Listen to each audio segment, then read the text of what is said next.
Hello and welcome to Eden Live, where I am reading all of Eden by FREI live on Facebook and on YouTube, with the recorded clips then making their way onto Instagram, IGTV.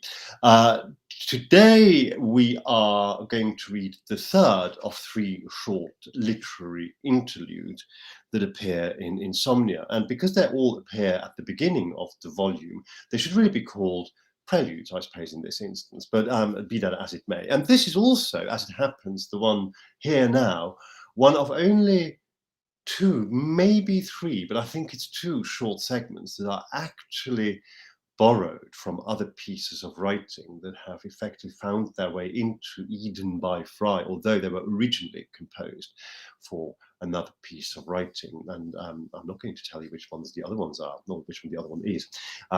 This one, however, is the last one of these three, and it's a curious one. So in the spirit of just reading things rather than trying to explain them to you, I'm just going to read it for you. And it's called QED. It's called QED. It goes like this. Now, the giraffe. Let me start again. Now, the problem of the giraffe taking a shower is a very serious one, which has never really been solved. It is also very much doubtful whether it ever will be solved, since it is such a vexed and great one. The giraffe taking a shower has the great problem that the water running down his beautiful long ears, down his beautiful long neck, over his delightful belly and down his beautiful long legs, reaches his beautiful long toes, when it is not likely to be quite as warm any more as it was when it rinsed over those beautiful long ears. In fact, it is very likely to be rather cold. Thus, the giraffe taking a shower finds himself confronted with the everlasting conundrum of an undisentangleable dilemma. This sounds unlikely. I know, that is, we all know, you and I know it sounds remarkably unlikely, but it is nevertheless very true. Should he, the giraffe taking a shower, risk burning the tips of his beautiful ears, or perchance freeze to the bone his beautiful toes? If he sets the water temperature too high, he will invariably burn the tips of his beautiful ears, or at the very least get very hot in his head, which is almost equally uncomfortable. Does he, however, try to avoid this by tuning the water a little colder, he will of course not burn his ears, but by the time the water will have run down all of his beautiful long neck, his delightful belly will already shiver a little.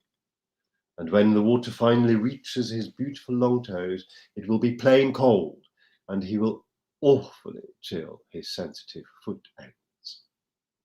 So this, as most easily can be understood, is the problem of the giraffe taking a shower. What is he supposed to do? Should he drop the idea of having a shower altogether and instead take the occasional bath? That, of course, might seem like a sensible alternative, but how complicated a thing to do for a giraffe.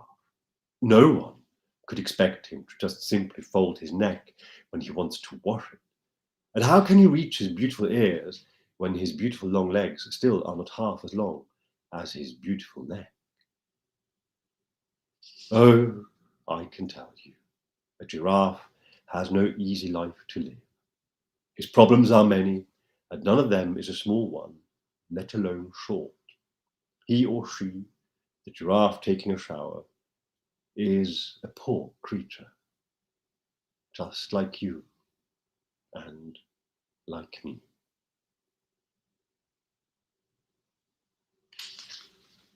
And that is it. That is the third of the short literary preludes or interludes. Normally interludes here, preludes, I suppose, to Insomnia in this case, to the penultimate installment of the 12 volumes of the Eden Miniatures series.